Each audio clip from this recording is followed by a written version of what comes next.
I think today is a pretty quick lesson. We're just going to talk about direct variation versus inverse variation, and then we're going to look at optimization problems, which is like finding a maximum or a minimum value, which we've done before, but maybe in more of a real world setting. So that's the goal of today. So direct variation basically means like it's got this weird symbols in the book that I showed you. Basically means is like k is multiplied by a variable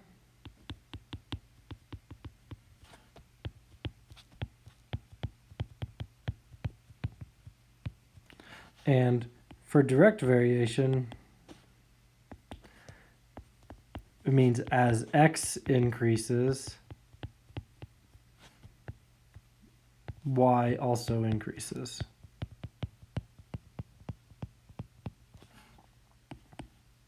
So k is multiplied by a variable. That's true for both of them? Yes, k is multiplied by a variable. You're going to multiply k by x. It's generally x.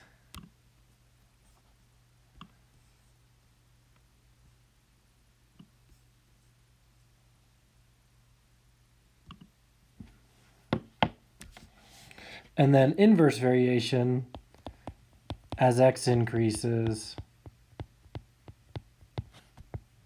y decreases.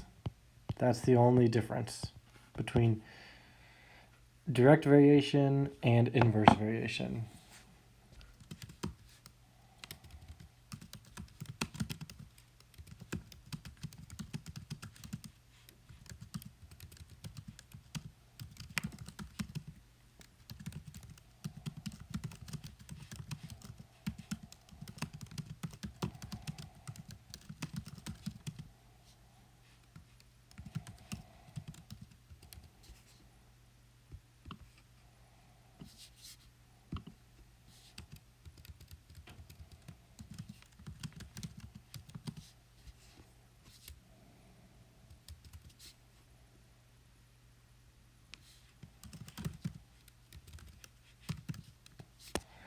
Okay, so let's take a look at our first example. It says the distance d meters that a rock falls varies directly, okay, with the square of the time taken t seconds. All right, so what that means is if the rock fall, it means that as x increases, y is also going to increase. That's what varying directly means. All right, they're going to increase at that same rate. So for this one, like the weird notation in your textbook was like y, and it has that weird like link thing there. So you just need to be familiar with that that notation, and basically it says x to the n power, or k times x to the n power, and that's for a direct variation. So for this one, it's saying if a rock falls 6 meters in 2 seconds, write an equation for d in terms of t. All right, so d is our distance. So that's like our y variable. And we would say, like in this case, k times t squared. So we always do times k. And it says it varies directly with the square. That's how I get the square here of the time taken. Okay. So that means as the time increases, the distance is also going to increase. That's the direct variation part. Okay.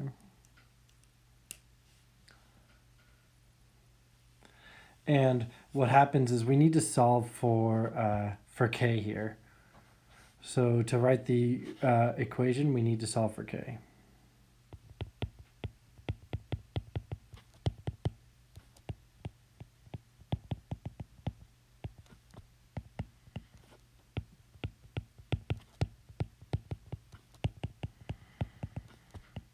And thankfully, in this example, they gave us like, well, if it falls 6 meters in 2 seconds, let's write an equation. So we said 6 for D and 2 for T, we should get something that's like 6 equals 2 squared.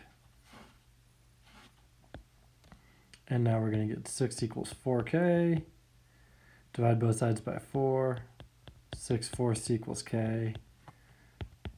Or we're going to take k equals 1.5. Or 3 halves. It doesn't matter. Either way, you can set that up. And now we can write our final equation and say d equals 1.5 times t squared. So we just need to find out what the k value is. That's helping us show the direct variation between the two.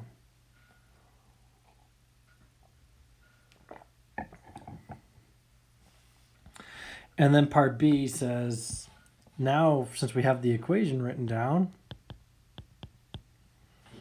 let's just go ahead and plug in 5 for t, and we're going to figure out what the distance is. Can we also keep it as 3 halves t squared? Yeah, that's perfectly fine. Keep it as 3 halves, keep it as 1.5, whichever one you want. It's fine with me. And now for this one, we get 25 times 1.5 or 3 halves. And we should get something like 37.5 meters. So for this example, we're seeing that the time increased to 5 seconds, the distance increased from 6 meters to 37 meters. So we're seeing that direct variation. As one increases, the other is also increasing. That's a good way to double check your answer at the end to make sure you have it set up properly. Any questions on 14 before we move on to 15? Wait, can you move up a little bit? Yep, sorry. There we go. So now, example 15 says the number of hours is represented by the letter n, or the variable n, taken to build a wall varies inversely, all right, with the number of people who are available to work on it. So this one doesn't say inversely with the square of the number of people or anything like that. It just says inversely with the number of people. All right. So when there are 3 people available, the wall takes 2 hours to build. So 3 people available, that's our n. It takes 2 hours to build. And there's our t. Or, oh, sorry, the hours is n. I got the variables backwards, and then the number of people is x. So I like to double check, and I like to label them. Find the time it takes to build the wall when 4 people are available to work on it. So the first thing we're going to want to do is set up our equation. So we're saying the number of people, we'll use that little chain link thing, saying that's varying inversely, or the number of hours varies inversely to the number of people. Okay. And so since it's inverse variation, we can say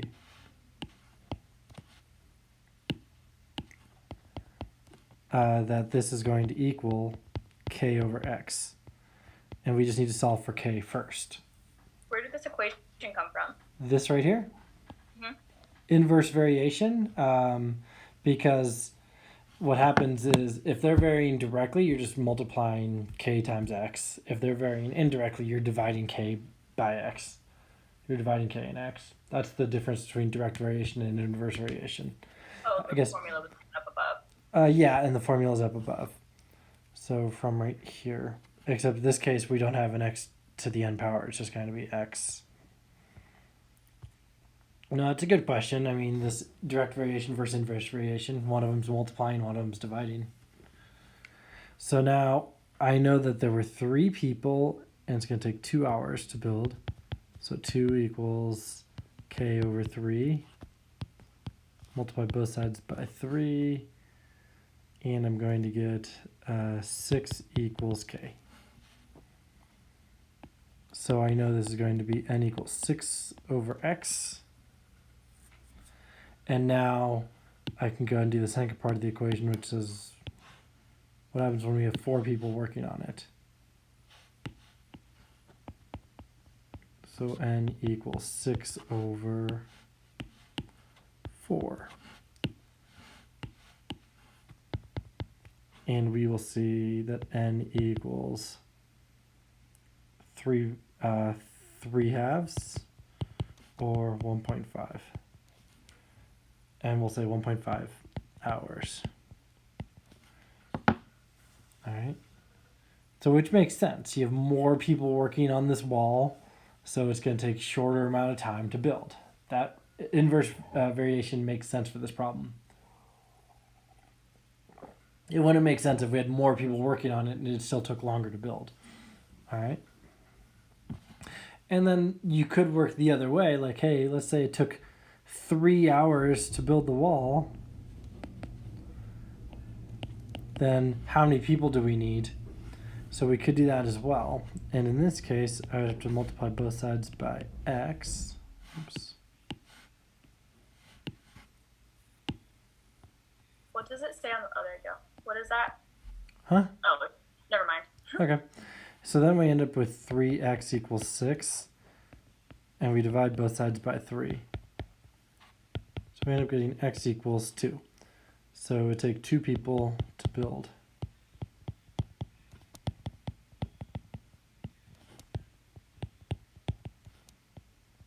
It would take 2 people 3 hours to build the wall.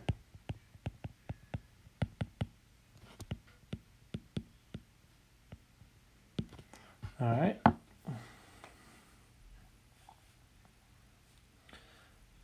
So now that's inverse variation and direct variation. The last thing we want to talk about today is optimization. So this is a pretty quick lesson for us.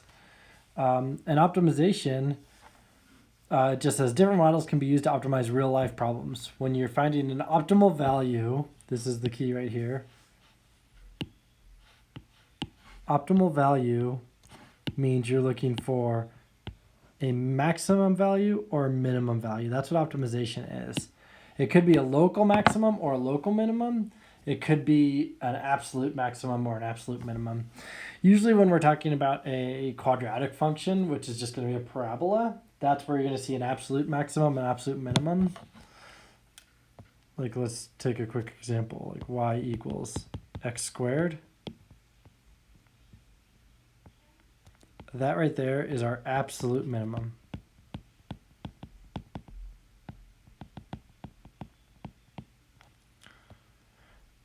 The other example, maybe we have y equals x cubed or something. We won't say x cubed, but we'll just say, third degree polynomial.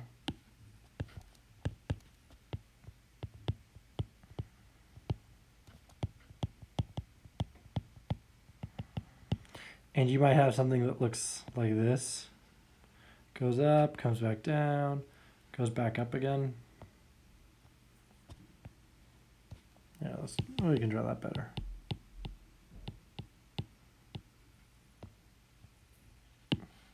And we'll draw the green. And it'll look something like that. So this is an example of a local maximum and a local minimum.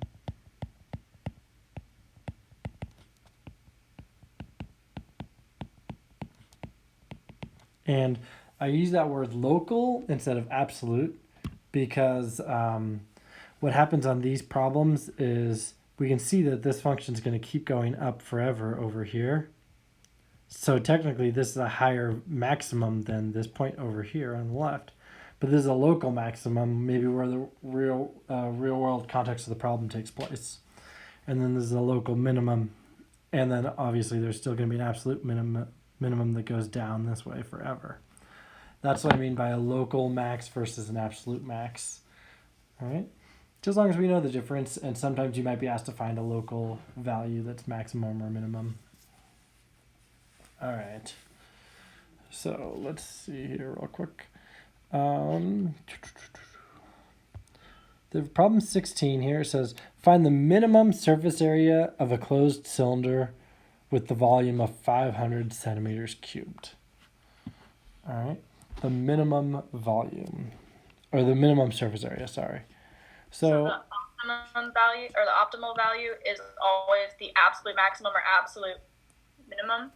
Yeah, it could be a local because when we graph something, yeah, we'll take a look at example 16. We'll take a look at a graph of it and see what it looks like. All right.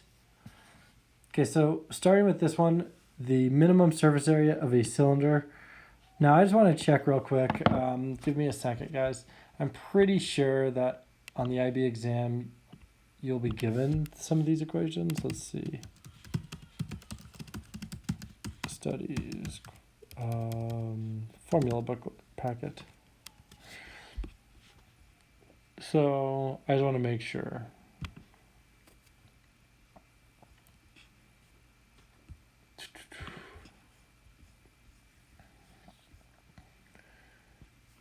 Yeah, so on the formula packet, you'll be given area of a circle. You'll be given circumference of a circle. I don't know if you're given volume problems and stuff like that. You are. Perfect. You are given volume of a cylinder, which is perfect. You're given volume of a sphere, volume of a cone. All of that stuff would be given to you. So if I'm giving you a test on this Friday, I'll give you those equations as well if I asked you to do something with a volume problem. All right, and you're given surface area as well. Surface area of a sphere, surface area of a cylinder, the curved area of the cylinder. Yeah, okay, good. Just making sure. So back to this.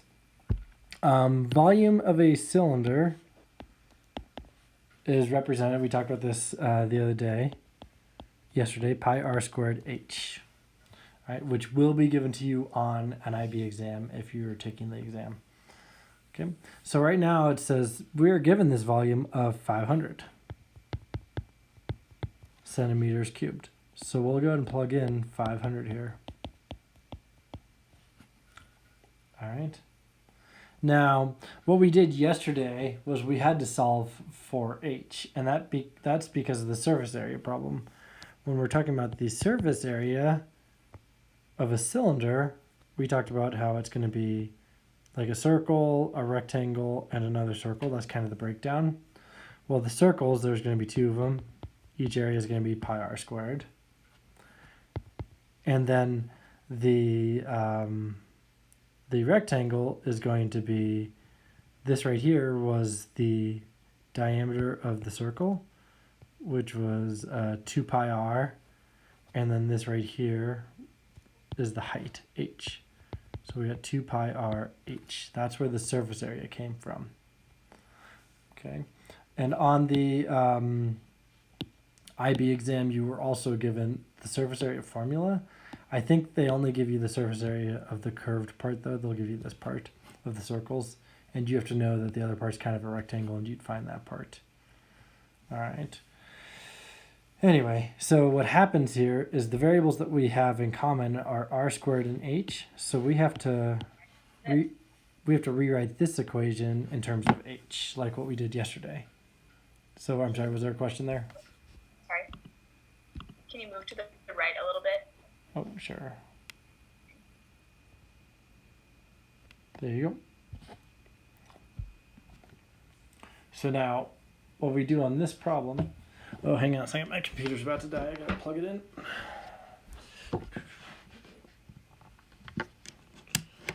All right. We're plugged in. All right. So for this problem, then, we solve for h like we did last time. I'll just go ahead and divide both sides by pi r squared.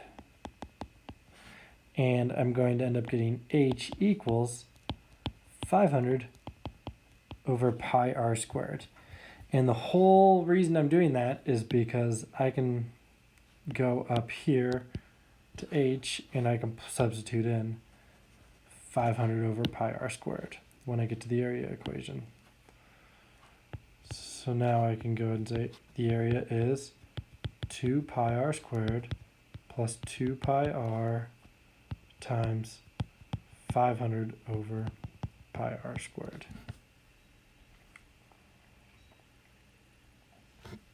All right, so I do that part. And now I can simplify a little bit. And I'm going to get 2 pi r squared plus, I'm going to get 2 times 500, that's 1,000. And I'm going to divide by pi, get rid of the pi's, and I'm going to have an r left over. 2 pi r squared plus 1,000 over r. We did a problem just like this yesterday. We're doing another problem like it today. All right, and now I want to go ahead and graph this problem on Desmos or something like that.